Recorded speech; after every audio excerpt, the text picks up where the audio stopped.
Hello, my name is Alan Fowler. I am the owner and founding attorney of Key West Criminal Defense, where we believe that one bad mistake or wrongful accusation shouldn't ruin the rest of your life. In this video, I have another tip on how to successfully navigate a criminal case. Now, one of the things that you need to keep in mind is that you can only control what you can control. This morning, I talked to a client who was really upset and bothered that his case was being treated so harshly by the prosecutor. My client felt that the plea offer was unfair. In fact, the entire prosecution was unfair, that it was way too burdensome for such an insignificant act, and just couldn't quite understand why the prosecutor was taking it so seriously. Well, one of the things I explained to him is that we can't control the prosecutor's office's policies.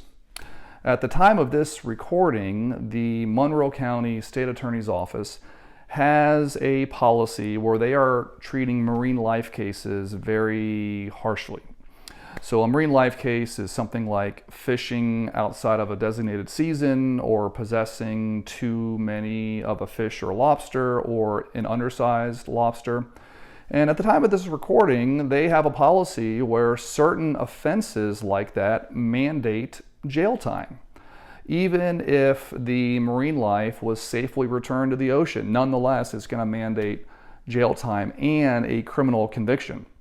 That's an office policy. It hasn't always been their office policy. I can think of a time about 10 years ago where these types of offenses were a little more than a traffic ticket.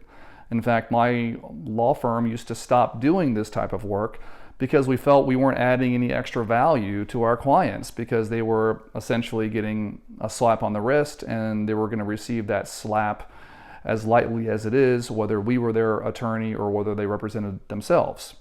Well, a new state attorney got elected, and with that came a new policy on marine life cases. We can't change that. We can't control that. And there are lots of instances like that in the criminal defense prosecution space. Another example is just the general policy on DUIs and the general outlook on DUIs currently in this country. There was a time decades ago that DUIs weren't really considered that big of a deal. It certainly was a crime and certainly had certain consequences, but wasn't nearly as severe in the punishment as it is now.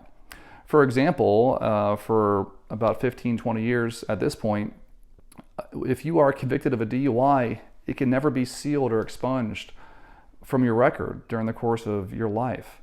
That wasn't always the case.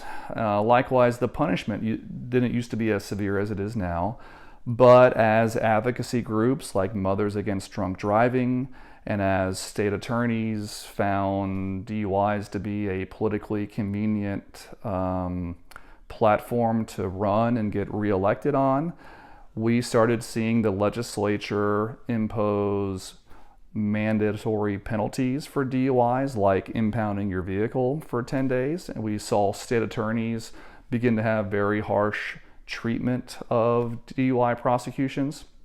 And also, society at large started to have a very negative outlook on people who get a DUI, as if you're a bad person and didn't just make a mistake that in large part was out of character.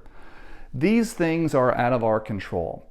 And you can really tear yourself up getting frustrated and angry about why a thing is the way it is. My advice to you is to recognize and understand that you cannot control the things that are outside your control. What you can do is control your emotions, control your own actions. You can stay out of the trouble during the course of the case, and you can communicate effectively and honestly with your attorney.